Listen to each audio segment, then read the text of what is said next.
The cargo ship Meridian's Hope shuddered violently as massive wings blotted out the alien sun above. Captain Sarah Chen gripped her infant son closer to her chest while the ship's hull groaned under the assault of creatures that defied every law of physics she knew. These weren't birds or any earthly flying animal. They were living mountains with wings that stretched across kilometers, their crystalline bodies refracting the orange light of Kepler 442b into deadly rainbow beams.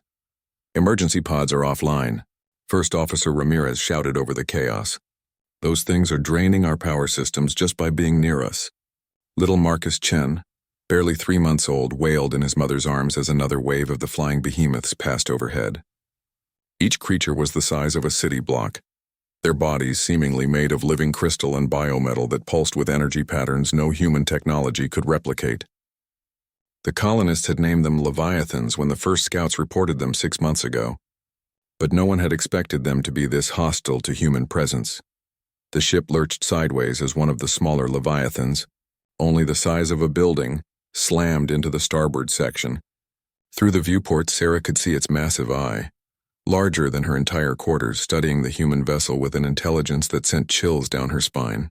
The creature's pupil contracted as it focused on something inside the ship, and Sarah realized with growing horror that it was looking directly at her baby. "They're not just attacking randomly," she whispered to herself, then louder to the bridge crew. "They're looking for something specific."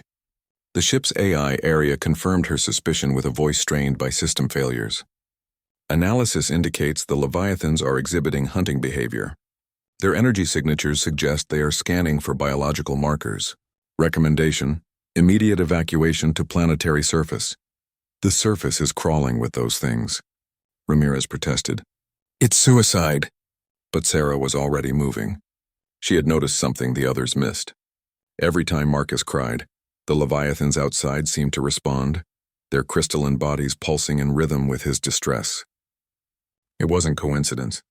These creatures were somehow connected to her son, and she needed to understand why before they tore the ship apart. Racing through corridors filled with panicking colonists, Sarah reached the observation deck just as the largest Leviathan yet descended from the cloud layer. This one was different from the others. Where they were mostly crystal and metal, this ancient creature seemed to be made of pure energy wrapped in a translucent shell.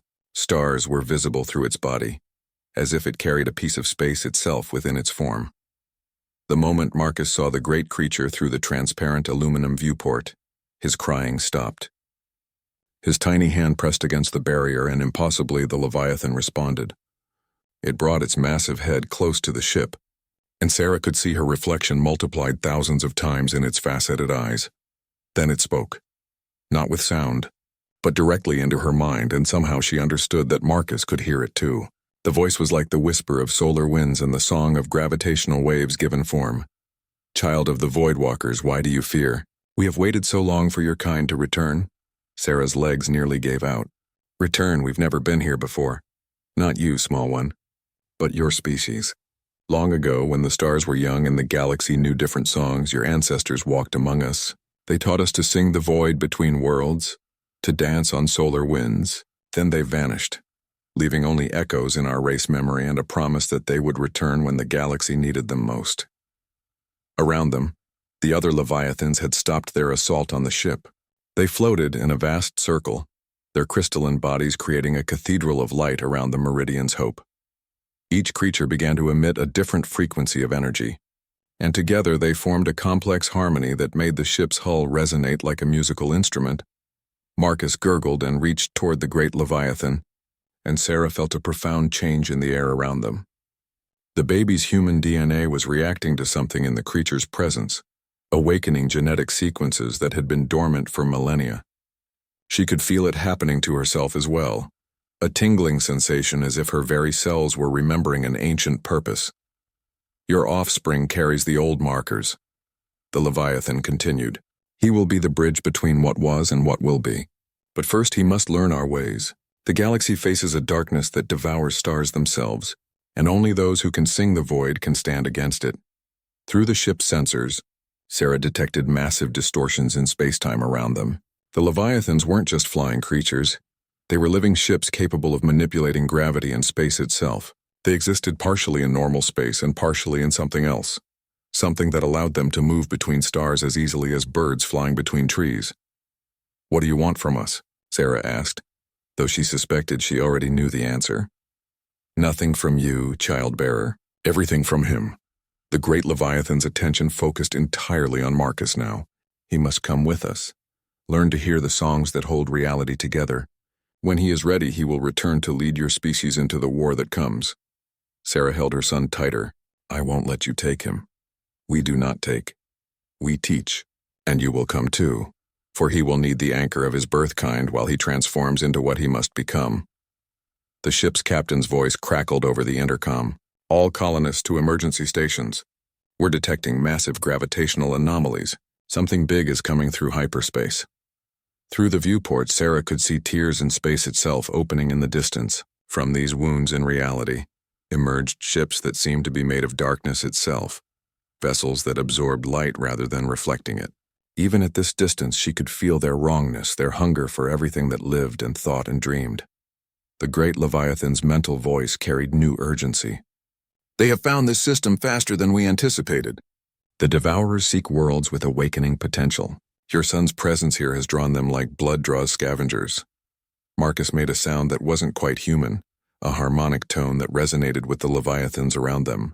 In that moment, Sarah understood that her choice had already been made the day her son was born. He was never meant to live an ordinary human life. "If I agree to this," she said, "if I let you take us, what guarantee do I have that you'll protect him?" "None," the Leviathan replied with brutal honesty. "But without our teaching, he will die when the Devourers consume this world. With it, he may become something that can save not just humanity, but every living thing in this galaxy." The dark ships were moving closer, and Sarah could feel their influence like ice in her bones. She looked down at Marcus, whose eyes now held depths that seemed impossibly ancient for an infant, and made the choice that would change the fate of two species forever. The transition from the human ship to the Leviathan's interior felt like being born in reverse. Sarah found herself and Marcus enveloped in a warm, luminous substance that wasn't quite liquid and wasn't quite gas. She could breathe it somehow, and it tasted of starlight and distant worlds. The walls around them pulsed with the same rhythm as Marcus's heartbeat, as if the great creature was synchronizing itself to her son's biological patterns. "Do not fear the merging," the Leviathan's voice echoed through the bioluminescent chamber. "Your bodies must adapt to survive what comes next. The child accepts the changes readily, but your adult neural pathways resist. This is normal." Sarah felt her DNA rewriting itself in real-time, dormant sequences activating as her body remembered its cosmic heritage. Her vision expanded beyond normal human spectrum, allowing her to see the energy patterns that flowed through the Leviathan's body like rivers of light. She could perceive the creature's consciousness as a vast, ancient intelligence that had witnessed the birth and death of countless stars. Marcus floated beside her in the strange atmosphere, his infant form already beginning to change. His eyes now held flecks of the same crystalline structure as the Leviathan's, and when he moved his tiny hands, Sarah could see traces of energy following his gestures. He was learning to manipulate the fundamental forces that held atoms together, and he wasn't even aware he was doing it. "How is this possible?" Sarah whispered, watching her son instinctively reach out and bend space around his fingers. "Your species was seeded long ago by the architects," the Leviathan explained as they moved through its vast internal spaces. Around them, other chambers contained different environments, some filled with pure vacuum and starlight, others with pressures that would crush a normal human instantly. Before they ascended beyond physical form, they planted the seeds of void-walking in many species across the galaxy. Most never awakened to their potential. Your son is the first human in 50,000 years to carry active architect genetics. Through the creature's sensory organs, Sarah could perceive the battle raging outside. The dark ships of the Devourers had engaged the Leviathan pod, but this wasn't a conventional space battle. Reality itself was being rewritten with each exchange. The Devourers fired weapons that erased matter from existence, while the Leviathans sang counter-harmonies that restored what had been destroyed. The Devourers are parasites. The great Leviathan continued as they observed the cosmic struggle. They exist by consuming the quantum potential of living worlds. Every planet they touch becomes a dead zone where possibility itself dies. They have already claimed 12 systems in this galactic arm. Sarah watched in awe as smaller leviathans danced between the enemy vessels, their crystalline bodies shifting through dimensions to avoid the entropy beams. One creature phased partially out of normal space, just as a devourer weapon passed through where it had been, then rematerialized to sing a note that shattered the enemy ship's reality anchor. Marcus made a sound of delight, clapping his hands as if the cosmic battle was an entertaining light show. Where his palms came together, tiny stars sparked into existence for brief moments before fading away. He was unconsciously mimicking the Leviathan's reality-shaping abilities. "The learning begins now," the Leviathan announced. "Sarah Chen, you will serve as his emotional anchor while we teach him to control powers that could reshape galaxies. Without the stability of human love and connection, he would become something terrible." They descended deeper into the creature's body, passing through chambers where other beings lived and learned. Sarah was shocked to see representatives of dozens of alien species, all undergoing similar transformations. A crystalline being from Rigel taught mathematics using pure thought, while a gaseous entity from the Horsehead Nebula demonstrated how to perceive time as a navigable dimension. "You're not the only ones the architects seeded," Sarah realized. "No, but your son may be the most important. Human consciousness has a unique property, the ability to hold contradictory truths simultaneously and find synthesis. Other species excel at specific aspects of reality manipulation, but humans alone can integrate all disciplines." They arrived at a vast spherical chamber at the creature's heart, where gravity flowed in impossible directions and space folded back on itself. Here, Marcus would begin his true education. The moment they entered, he stopped floating and began to move with purpose, as if he recognized this place from genetic memory. "The first lesson is perception," announced a voice that came from everywhere and nowhere. Sarah turned to see another Leviathan, this one smaller than their host but obviously ancient beyond measure. Its crystalline body contained what looked like miniature galaxies, each one a perfect recreation of real stellar formations. "Teacher Velnari," the great Leviathan acknowledged. "The child is ready." Velnari approached Marcus, who showed no fear as the ancient being's faceted eyes studied him. "Interesting. His quantum signature is stable despite the recent awakening. Most beings experience significant reality distortion during transition." "What does that mean?" Sarah asked, though she suspected the answer would be beyond her understanding. "It means your son was born already partially existing in higher dimensional space," Velnari explained. "His consciousness naturally operates on multiple levels of reality simultaneously. This is unprecedented among the younger races." Marcus reached out and touched Velnari's crystalline surface. Immediately, both beings began to glow with synchronized light patterns. Sarah could feel the data transfer occurring between them. Not just information, but actual experiences and memories. In seconds, Marcus absorbed knowledge that would take other students years to acquire. "Remarkable," Velnari murmured. "He learns not by studying, but by becoming." "Show me, young one. Show me what you see." Marcus gurgled and waved his hand in a complex pattern. Reality rippled around his gesture, and suddenly Sarah could see what her son perceived. The chamber wasn't just a room. It was a cross-section of the entire universe. Every point of light was a connection to distant galaxies. Every shadow a pathway through dimensions she couldn't name. "He sees the true structure," Velnari said with something like reverence. "The web that connects all things. Most beings must spend decades learning to perceive even fragments of this cosmic pattern." Through the greater Leviathan senses, Sarah felt the battle outside reaching a critical point. The Devourers had brought forth something new, a ship larger than a moon, its surface writhing with entropy fields that made reality itself sick. Where its shadow fell, stars began to dim and die. "A harvest ship," the great Leviathan said with deep concern. "They intend to drain this entire system. Can you stop it?" Sarah asked, not alone, but perhaps. The creature's attention turned to Marcus, who was now creating complex geometric patterns in the air with his tiny hands. Each pattern held and maintained itself, defying physics to remain stable in three-dimensional space. "He's too young," Sarah protested, understanding the implication.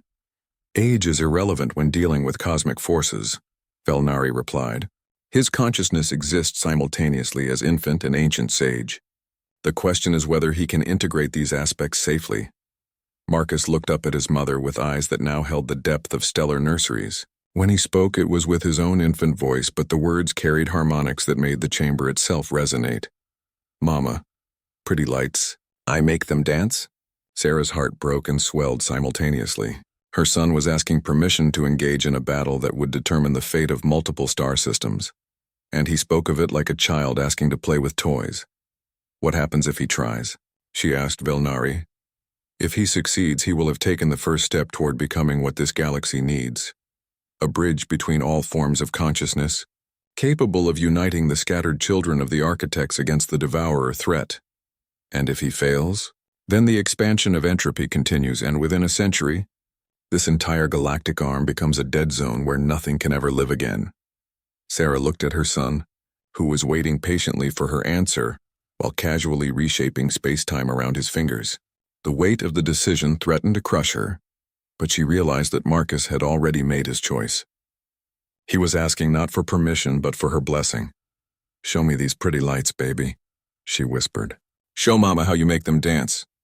Marcus giggled and reached toward the cosmic web that only he could fully perceive. The moment his consciousness touched the universal connection matrix, every Leviathan in the system felt it. Their synchronized harmonies shifted to accommodate his unique frequency, creating a chorus that had never existed before in the galaxy's long history. Sarah watched through the great Leviathan's enhanced senses as her son's influence rippled outward from their position. The effect was subtle at first, just a slight strengthening of the quantum bonds that held matter together in nearby space. But as Marcus's confidence grew, so did his power. Reality itself began to sing in harmony with his infant laughter. "Incredible," Velnari whispered. "He's not just manipulating local space-time. He's reinforcing the fundamental constants that keep this region of space stable. The Devourer's entropy weapons are losing their effectiveness. The great harvest ship that had been draining the system's star suddenly found its parasitic connection severed. Marcus had somehow convinced the stellar plasma to remember its purpose, to burn bright instead of dimming toward death. The star's renewed vigor sent waves of purifying energy throughout the system, and the smaller Devourer vessels began to retreat from the hostile environment. "More," Marcus said simply, clapping his hands together. Where his palms met, a miniature galaxy formed and began to orbit around his tiny fingers. "Make the dark things go away." But Sarah could see the strain the effort was putting on her son's developing form. His human genetics were struggling to channel forces meant for beings evolved over millions of years. Crystalline patterns were beginning to emerge on his skin, and his eyes now held the depth of nebulae. "He's changing too fast," she said urgently to Velnari. "This will kill him." "Not kill," the ancient teacher corrected. "Transform. But you are right that the process is accelerating beyond safe parameters. He needs more time to integrate each change." The great Leviathan's voice resonated through the chamber. "The harvest ship is preparing a reality collapse weapon. If it succeeds, everything within 10 light years will simply cease to exist. The child must act now, or there will be no future for him to grow into." Through the cosmic perception network, Sarah could see the massive Devourer vessel charging its ultimate weapon. The space around it was already beginning to unravel, as the device prepared to erase a significant portion of the galaxy from existence. The weapon didn't just destroy matter and energy, it deleted the very possibility that anything had ever existed in the target area. Marcus sensed the threat, and his expression grew serious in a way that no infant should be capable of. He looked at his mother with ancient wisdom shining in his young eyes, and she realized he was asking for something more than permission this time. He was asking her to let go of who he had been so he could become what the galaxy needed. "I know you're still my baby," Sarah whispered, touching his tiny hand. "No matter what you become, you'll always be my Marcus." The child smiled, and in that moment Sarah saw both the infant she'd carried for 9 months and the cosmic entity he was becoming. The duality didn't conflict. Somehow Marcus existed as both simultaneously, fully human and fully something greater. He turned his attention to the harvest ship and began to sing. It wasn't a sound that human ears could process, but Sarah felt it in her bones as the great Leviathan translated the harmonics into something her nervous system could comprehend. Marcus was singing the song of creation itself, the fundamental frequency that had echoed through the universe since the first moment after the Big Bang. The effect was immediate and overwhelming. Every atom in the surrounding space remembered its origin in the heart of ancient stars. Every quantum particle recalled its emergence from the primordial foam of creation. The Devourer ship, built from entropy and powered by the destruction of possibility, found itself surrounded by matter that refused to be unmade. The reality collapse weapon fired, sending a wave of absolute negation toward the system's planets. But Marcus's song reached it first, and something unprecedented happened. Instead of erasing existence, the weapon's energy was transformed into pure creative force. New stars began to form in the wake of the entropy beam, and barren worlds suddenly bloomed with the potential for life. Impossible, Velnari breathed. He's not just resisting the Devourer's power. He's converting it into its opposite. Entropy into genesis. The harvest ship itself began to change as Marcus's influence reached it. The parasitic entities that crewed the vessel found their hunger transformed into something else. Not the desire to consume, but the need to create and nurture. For the first time in their species' existence, the Devourers experienced the joy of bringing forth life instead of ending it. But the transformation was taking its toll on Marcus. His small body was shifting between human and crystalline forms rapidly, each change bringing new capabilities but also new instabilities. Sarah could see cracks forming in the fabric of his being as he struggled to contain cosmic forces within an infant's frame. "He's burning himself out," she said desperately. "There has to be another way." "There is," Velnari replied, "but it requires sacrifice from all of us." The ancient teacher turned to address the great Leviathan that housed them. "You know what must be done. The child cannot contain this power alone, but if we create a permanent link between him and our collective consciousness—" "I understand," the great Leviathan responded. "We will become his external memory and processing matrix. He will remain human in spirit while accessing our combined knowledge and power when needed." "What does that mean for Marcus?" Sarah asked. "It means he will grow up as a normal human child, but with the ability to call upon the wisdom and abilities of our entire species when the galaxy faces threats too great for any single being to handle," Velnari explained. "He will be both your son and our avatar, human and Leviathan, individual and collective." Sarah looked at Marcus, who was still singing his reality-shaping song while stars bloomed in his wake. The converted Devourer ship was now generating new worlds instead of consuming them, and other Devourer vessels throughout the galaxy were beginning to experience the same transformation as Marcus's influence spread through the quantum connection matrix. "Will he remember being my baby?" she whispered. "Always," the great Leviathan assured her. "The human part of him will grow and learn and love as any child would. But when darkness threatens the galaxy, he will be able to become something more." Marcus finished his song and looked up at his mother with tired but satisfied eyes. The crisis was over, but Sarah could see that her son was fundamentally different now. He existed simultaneously in multiple states: infant and cosmic force, human and Leviathan, individual consciousness and universal mind. "Mama," he said in his normal baby voice, then added in harmonics that made reality itself listen. "The dark things are learning to be light things. Is that good?" Sarah laughed through her tears and gathered her impossible son into her arms. "Yes, baby. That's very good." As they held each other in the heart of a living starship, surrounded by beings older than human civilization, Sarah realized that her quiet life as a colonial engineer was over forever. Her son was destined to become something unprecedented in galactic history, a bridge between all forms of consciousness, capable of transforming even the universe's greatest threats into forces for creation and growth. The first battle was won, but Sarah knew it was only the beginning. Across the galaxy, other Devourer fleets were already adapting to counter Marcus's reality-shaping abilities. They would need time to prepare, time for her son to grow and learn to control his incredible power, time that she would spend watching her baby become a legend. 5 years had passed since the incident at Kepler 442b, and Marcus Chen was learning to ride a bicycle in the biogardens of the great Leviathan that had become their home. To any observer, he looked like a perfectly normal human child, laughing as he wobbled on 2 wheels, skinning his knees when he fell, demanding that his mother watch as he attempted increasingly ambitious tricks. But Sarah knew better. She could see the way space bent slightly around him when he concentrated, how gravity seemed just a little lighter in his presence. When Marcus laughed with pure joy, flowers in the garden would spontaneously bloom out of season, and sometimes butterflies made of pure light would materialize to dance around his head. The integration is proceeding better than we hoped, Velnari observed, watching Marcus attempt to jump his bike over a small stream. The ancient Leviathan teacher had taken physical form today, a roughly humanoid shape made of living crystal that could interact with the child more directly. His human consciousness remains dominant during normal activities, but he can access our collective knowledge when needed. Has he had to use it? Sarah asked, though she suspected she already knew the answer.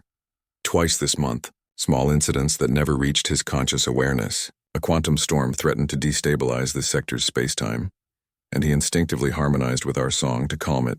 Last week, a group of refugee ships from the Andromeda conflict were lost in hyperspace, and he simply knew where they were and guided them to safety. Sarah watched her son finally clear the stream, pumping his fist in victory.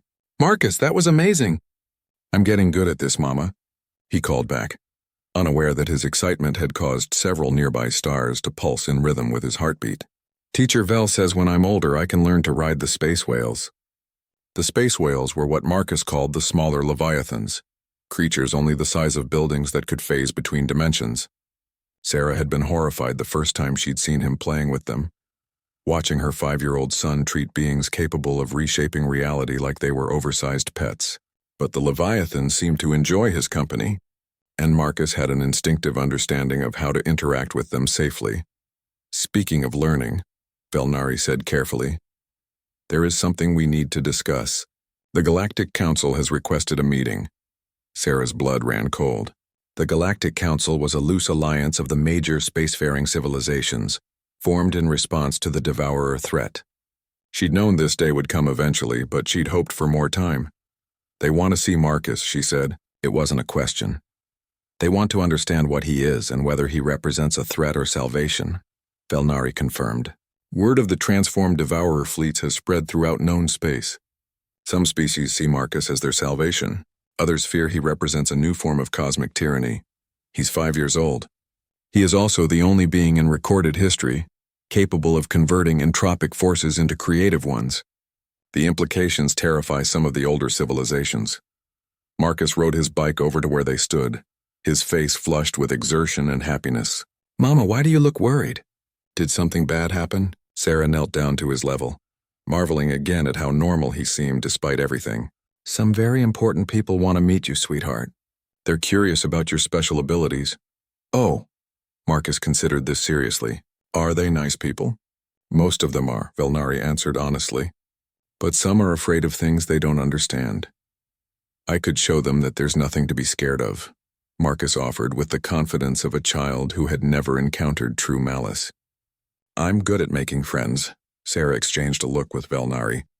They both knew that Marcus's definition of making friends might involve accidentally demonstrating reality-warping powers that would send the council representatives into panic. "We'll need to prepare him," Sarah said. "He needs to understand that not everyone will react well to seeing what he can do." "Actually," Velnari said slowly, "there may be a better approach. What if we arrange for Marcus to meet some of the younger representatives first, beings closer to his developmental stage even if they're from different species?" This turned out to be a wise decision. 3 days later, the great Leviathan that served as their home hosted an unprecedented gathering. Young beings from across the galaxy had been brought together, not the ancient leaders of their species, but the children and juveniles who would inherit the future Marcus was helping to shape. There was Zixth, a young Rigelian whose crystalline body sang in mathematical harmonies.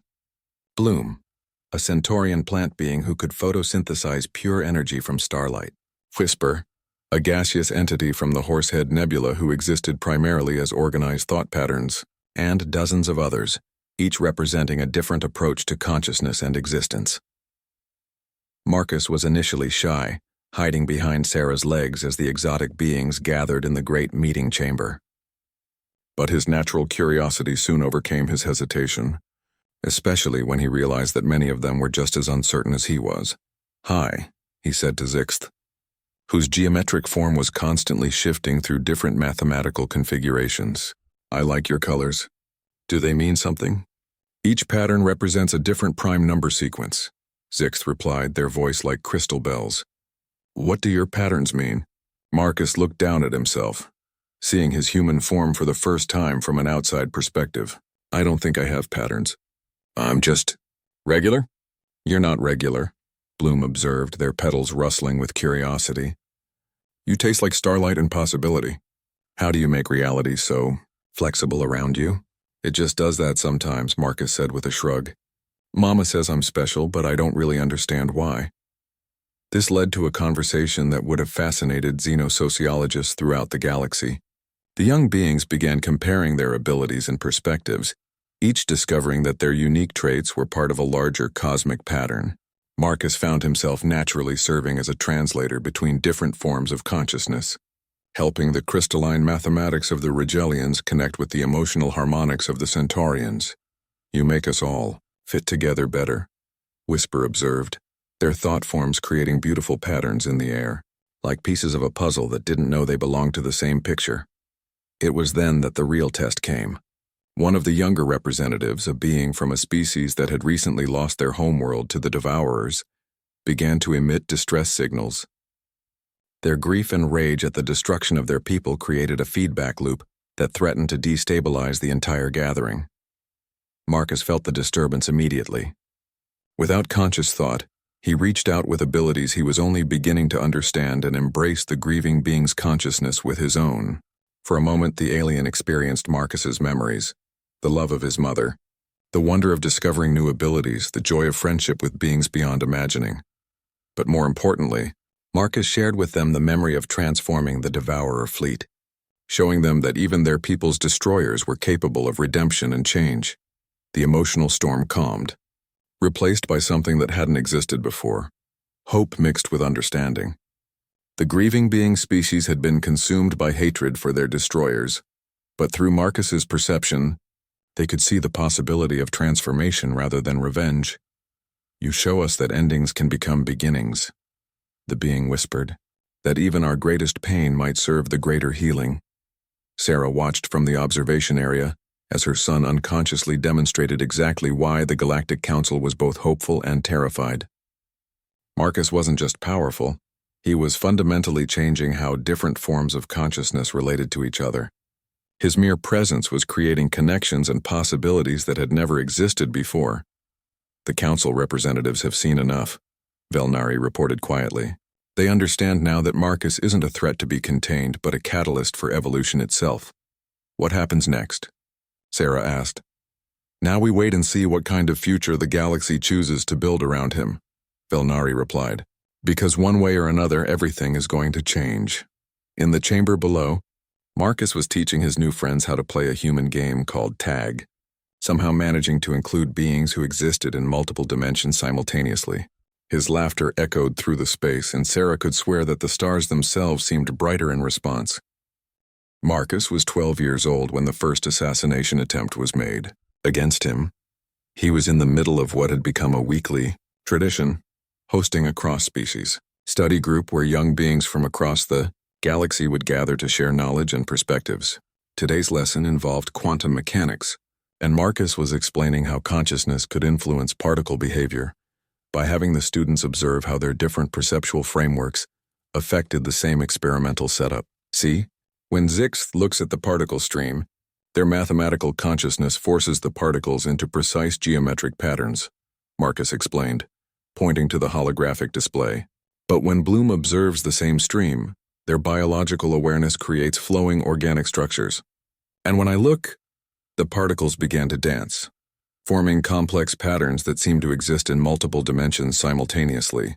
They weren't following any known laws of physics, but somehow they made perfect sense to everyone watching. I think my brain just works differently, Marcus concluded with the matter-of-fact tone that he'd inherited from his human upbringing. Teacher Val says it's because I exist in multiple states of consciousness at once. But I just think it's because I pay attention to things other people ignore. That's when the assassin struck. The attacker was a member of the hegemony, a coalition of species that believed Marcus represented an existential threat to natural evolution. They'd infiltrated the gathering disguised as a young scholar, and their weapon was designed to specifically target Marcus's unique quantum signature, a device that would unravel his multidimensional existence by forcing his consciousness to collapse into a single state. The weapon fired, sending a beam of concentrated entropy directly at Marcus's head. For a split second, Sarah felt her heart stop as she watched her son face annihilation. But Marcus didn't dodge or cry out in fear. Instead, he looked at the incoming beam with curiosity and gently caught it in his hands like he was catching a ball. "Oh, this is interesting," he said, studying the writhing mass of destructive energy. "It's trying to make me choose only one way of existing. But why would I want to do that when being multiple things at once is so much more fun?" He began to reshape the entropy beam, his hands moving in complex patterns that seemed to follow rules from multiple universes simultaneously. The destructive energy transformed into something beautiful, a cascade of light that formed flowers made of pure possibility. "Here," Marcus said, offering one of the light flowers to the shocked assassin. "This is what your weapon looked like when it remembered it could create instead of destroy. Would you like to learn how to make more?"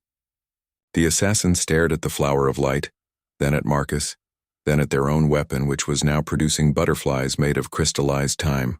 Their entire worldview crumbled as they realized that the being they'd been sent to kill had just demonstrated compassion toward someone who'd tried to murder him. You turned my weapon into art," the assassin whispered. "I turned your fear into understanding," Marcus corrected gently. "The weapon was just the shape your fear took. But fear can become wonder if you let it." Sarah rushed down from the observation deck, her heart still pounding. "Marcus, are you hurt? Are you okay?" "I'm fine, Mama," he assured her, still holding the light flower. "This person was scared of me, but I think they understand better now." The assassin fell to their knees, overwhelmed by the cognitive dissonance of having their reality rewritten in real time. "The hegemony told us you were a corruption, a cancer that would consume natural evolution. But you're something else entirely." "I'm just me," Marcus said with the simplicity that had become his trademark. "I don't want to change anyone who doesn't want to be changed. I just want to help people understand that there are more possibilities than they think." Word of the assassination attempt and its aftermath spread throughout the galaxy within hours. The hegemony's own operative had become an advocate for Marcus, describing the experience of having their destructive intent transformed into creative wonder. Other extremist groups that had been planning similar attacks found their resolve shaken as they tried to imagine how one could oppose someone who responded to violence with compassion and understanding. But the incident also marked a turning point in Marcus's development. For the first time, he truly understood that his abilities made him a target, and that his very existence was changing the galaxy whether he intended it or not.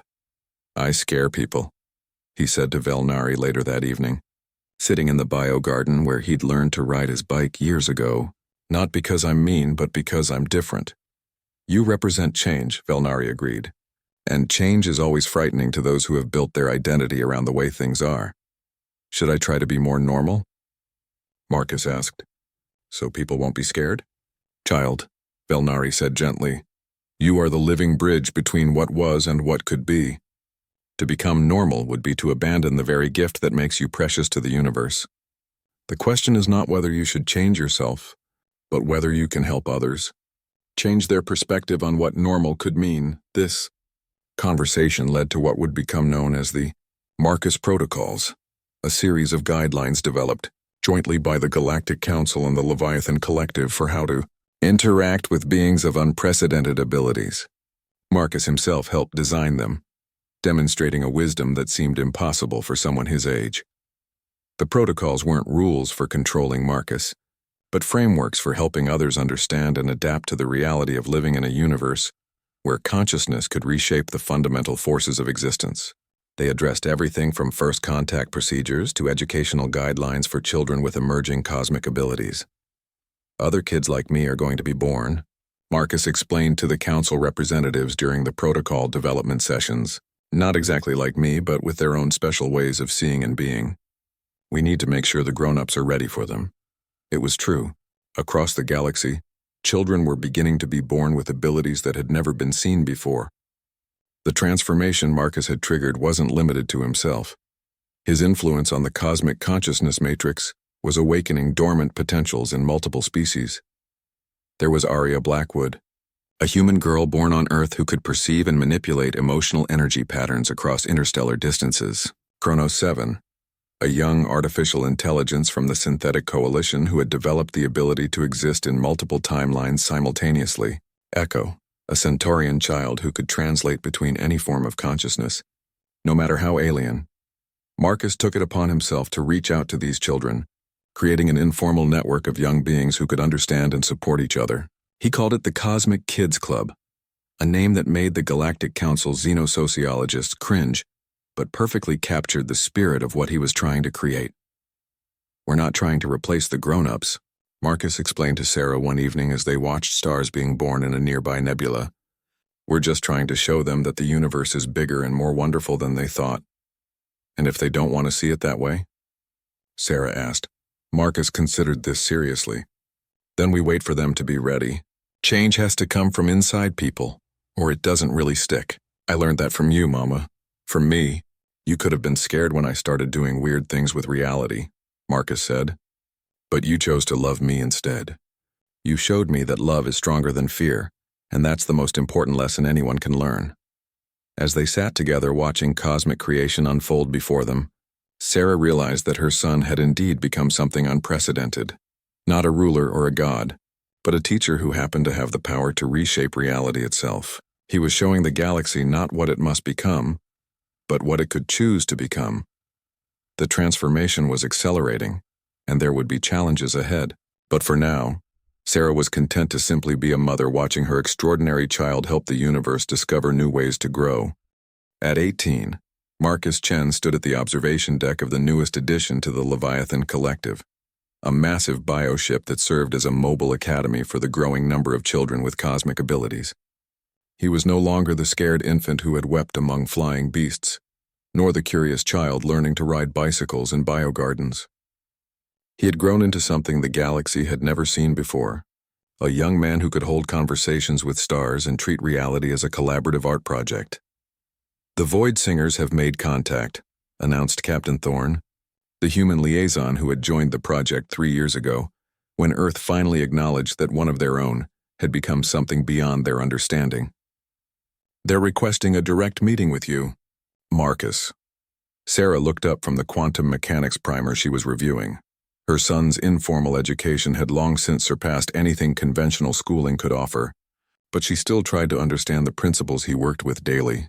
"The Void Singers, I thought they were a myth." "They're older than the Leviathans," Marcus said quietly, his attention still focused on the star formation he was gently encouraging in a nearby nebula. "They remember when the universe was young enough that thought and reality weren't separate things. They've been watching everything that's happened since I was born.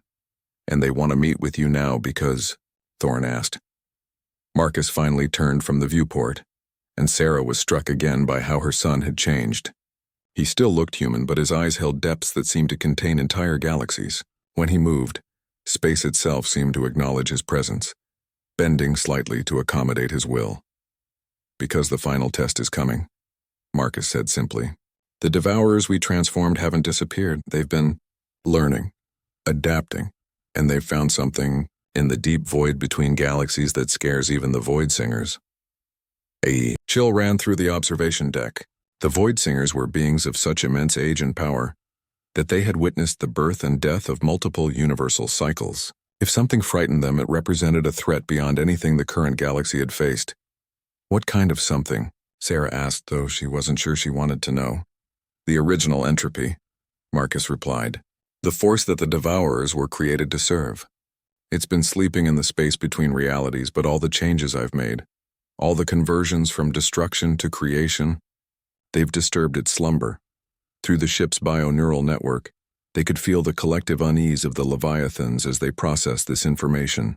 The great creatures had lived for millions of years, but even they had never directly confronted the primordial force that had given birth to the devourer species. The Cosmic Kids Club has been preparing for this, Marcus continued, referring to the network of enhanced children that now numbered in the thousands across the galaxy. We've all felt it building, a pressure at the edges of existence like something enormous trying to break through the walls of reality itself. What do the Void Singers want from you? Thorne asked. They want to teach me the true song, Marcus said. The frequency that was used to create the first barrier between entropy and creation when the universe began. If I can learn it and integrate it with human consciousness, I might be able to strengthen that barrier permanently. And if you can't? Sarah asked, though she dreaded the answer. Then everything we've built, every transformation we've achieved, every connection we've fostered between different forms of consciousness, it all gets erased, not just destroyed, but removed from existence so completely that it will never have been. The weight of that statement settled over them like a cosmic shadow. They weren't just facing the end of civilization or even the end of life. They were confronting the possibility that their entire timeline might be edited out of reality. There's something else, Marcus said, his voice carrying harmonics that made the ship's living walls resonate sympathetically.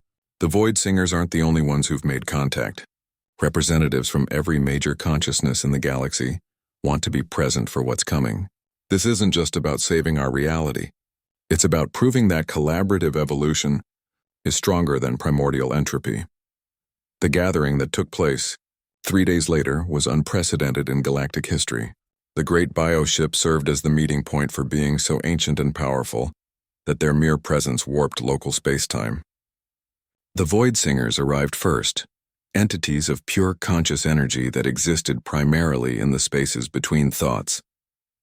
The Eternal Archive sent their oldest keepers, crystalline beings who contained the complete history of 17 different galactic civilizations within their matrix cores. From the edge of known space came the Dreamweavers, beings who existed primarily in the collective unconscious of sleeping minds across multiple species. The Quantum Gardeners materialized from their cultivation projects in parallel dimensions, bringing with them samples of realities that might be. And at the center of it all stood Marcus, no longer a child but not yet fully whatever he was becoming. Around him gathered his fellow cosmic kids, Arya, whose emotional manipulation had evolved into the ability to heal psychological trauma across interstellar distances.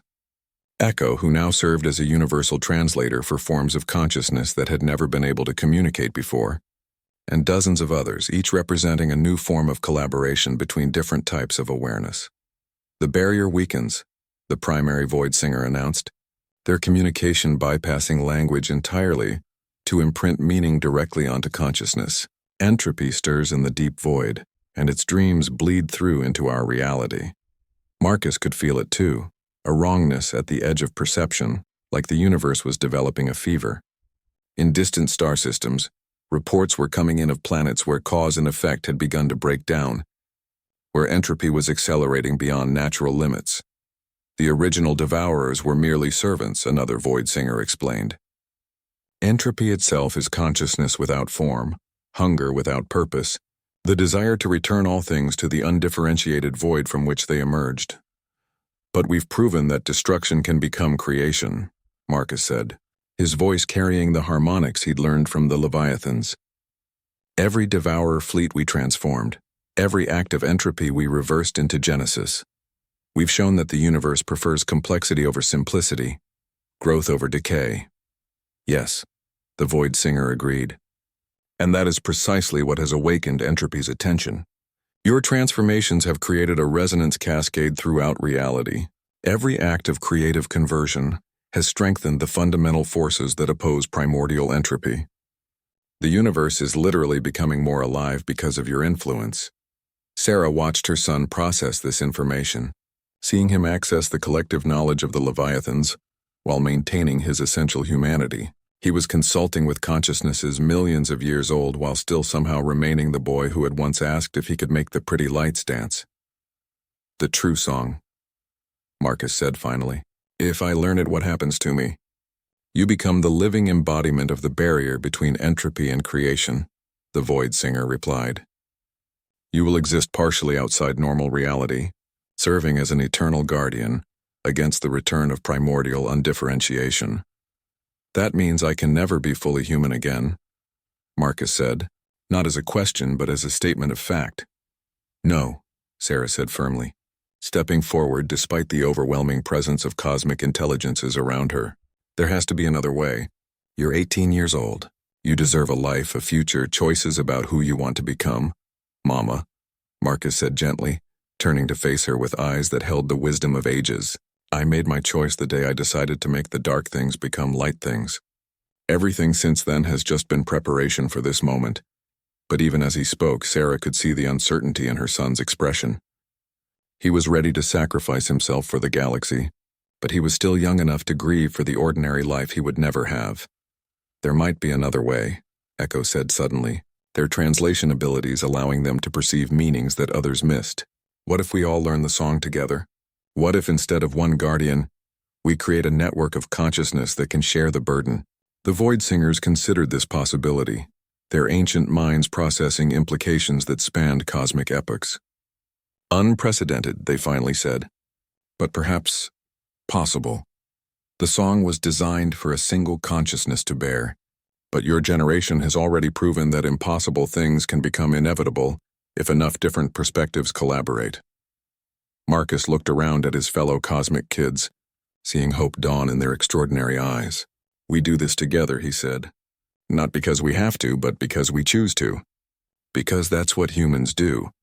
We find ways to share impossible burdens until they become bearable. As they prepared to learn the song that would either save or transform reality itself, Sarah realized that her son had indeed become the Starborne Lord of the title she'd first heard whispered by ancient beings. But he had done so without losing the essential humanity that made him who he was. The final test was about to begin.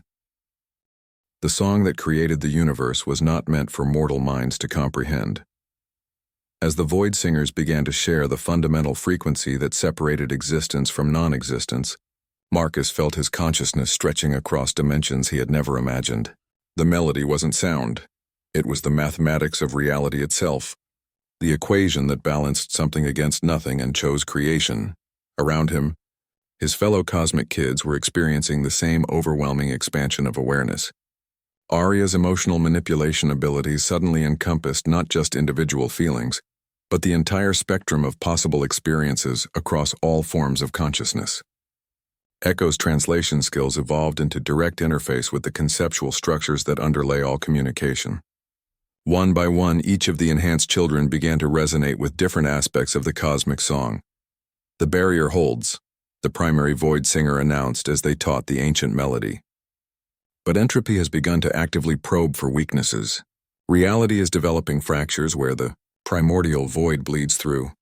Marcus could see these fractures, with his expanded perception, wounds in space-time where the ordered universe met the undifferentiated chaos that existed before creation.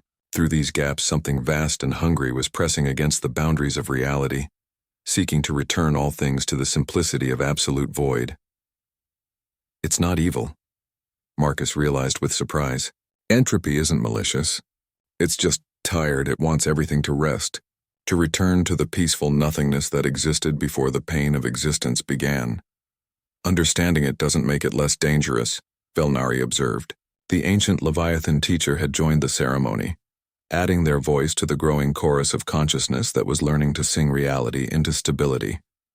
No, Marcus agreed, but it might make it possible to reason with. This statement sent ripples of shock through the assembled cosmic intelligences. The idea of negotiating with primordial entropy was so unprecedented that several of the older beings briefly phased out of normal reality as they processed the implications. The boy speaks wisdom beyond his years. One of the Eternal Archive keepers said, their crystalline form pulsing with stored knowledge from extinct civilizations.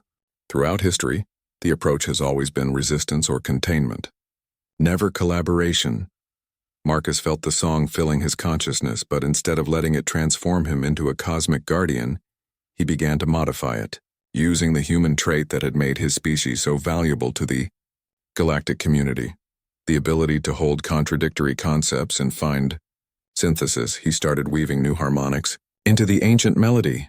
"What are you doing?" Sarah asked, watching her son's form begin to flicker between human and something indescribable. "I'm teaching the song to sing itself," Marcus replied, his voice now carrying frequencies that existed across multiple dimensions. The barrier between entropy and creation has always been maintained by force. But what if we could convince them to coexist instead of fighting? The concept was so radical that it made the fabric of local spacetime shiver with possibility. Instead of using the song to strengthen the wall between order and chaos, Marcus was using it to create a dialogue between the two fundamental forces. Entropy, he called across the void between realities, his voice carrying the harmonic complexity that only a human consciousness could achieve. I know you're listening. I know you're tired of fighting the barrier. What if there was another way? The response came as a pressure against existence itself, a communication that bypassed all known forms of consciousness to speak directly to the concept of being aware. It was not words or images, but pure meaning transmitted across the gap between something and nothing. Child of the middle realm, Entropy responded, its communication carrying the weight of cosmic epochs. You who exist between order and chaos, why do you seek to prolong the suffering of existence? Would it not be better for all things to return to the peace of unbeing? Peace isn't the absence of experience, Marcus replied, drawing on every lesson his mother had taught him about compassion and understanding. It's the harmony between different experiences. You've been alone in the void for so long that you've forgotten what it's like to be part of something larger. I am the largest thing, Entropy responded. I am the source from which all things emerged and to which they must return. You're the beginning, Marcus agreed. But we're the middle, and we can show you what comes after. Creation isn't your enemy, it's your children, grown up and wanting to share what they've learned about existence.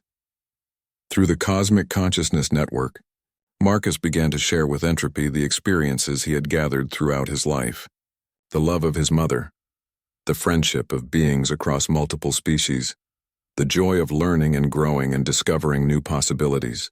But most importantly, he shared the moment when he had first transformed devourer ships into creative forces, the instant when destruction chose to become construction. Entropy received these experiences like a being who had been colorblind suddenly seeing the full spectrum of light. For eons beyond counting, it had known only the simple binary of existence and non-existence. The complex harmonies of life, consciousness, love, growth, and voluntary cooperation were revelations that rewrote its understanding of what reality could be. This collaboration, Entropy said slowly. This choosing to exist in relationship rather than isolation. It creates complexity without suffering. Sometimes there's suffering, Marcus admitted honestly. But the suffering has meaning when it's shared, when it leads to growth and understanding. And the joy. Oh, the joy is so much brighter when it's experienced together. Around them, the Cosmic Consciousness Network was growing as more beings joined their voices to the conversation. The Leviathans added their ancient wisdom. The Dream Weavers contributed the collective hopes of sleeping minds. And the Quantum Gardeners shared their experiences of nurturing new realities. But it was the Cosmic Kids who provided the crucial element. Their young perspectives, unbound by eons of precedent, began to sing new harmonies that had never existed before. They were creating a third path between the extremes of absolute order and absolute chaos, a dynamic equilibrium where creation and entropy could dance together rather than fight. We could teach you, Marcus offered, not to replace what you are, but to add new dimensions to your existence. You could learn to be the entropy that enables change and growth, rather than the entropy that ends all things. The silence that followed seemed to stretch across cosmic ages. Then slowly something unprecedented began to happen. Entropy began to learn the song. The effect was immediate and overwhelming. Across the galaxy, dying stars suddenly found new fuel for fusion. Planets that had been sterile for billions of years began to show signs of potential life. The converted devourer fleets, now creators rather than destroyers, felt their transformation deepen as they became conduits for constructive entropy, the force that breaks down old patterns to make room for new growth. The balance is achieved, the Void Singers announced, their ancient voices carrying notes of wonder that hadn't been heard since the universe was young. Order and chaos no longer oppose each other, but collaborate in an eternal dance of creation and renewal. Marcus felt the cosmic song settle into his consciousness, but instead of transforming him into a guardian against entropy, it made him a conductor of the new symphony that existence had become. He remained human, but he was also something more, a bridge between all possible forms of consciousness. The Starborne Lord, Entropy said, its communication now carrying warmth rather than the chill of absolute void. I name you thus child of the middle realm, for you have shown me that lordship is not dominion over others, but service to the greater harmony. Sarah watched her son as he completed his transformation, seeing him become the being the galaxy needed while somehow remaining the baby who had once wept among flying beasts. He was Marcus Chen, 18-year-old human with a mother who loved him and friends who understood him. But he was also the living symbol of what the universe could become when different forms of consciousness chose cooperation over conflict. "So what happens now?" Sarah asked. Marcus smiled, and his expression held all the warmth and humor she remembered from his childhood, enhanced but not replaced by cosmic wisdom. "Now we get to find out what the universe becomes when everyone works together to create it. I think it's going to be amazing, Mama." As the great bioship began its journey back toward the core worlds, carrying the news of the new cosmic harmony, Marcus stood at the observation deck and watched stars being born in patterns that had never existed before. The galaxy was beginning to sing with voices that included every form of consciousness, from the smallest quantum fluctuation to the vast intelligence of entropy itself. The age of the Starborne Lord had begun, not as a reign of dominion, but as a symphony of infinite possibility where every voice mattered and every note contributed to the growing complexity of existence. And at the center of it all was a young man who had learned that the greatest power was not the ability to force change, but the wisdom to help others choose transformation for themselves.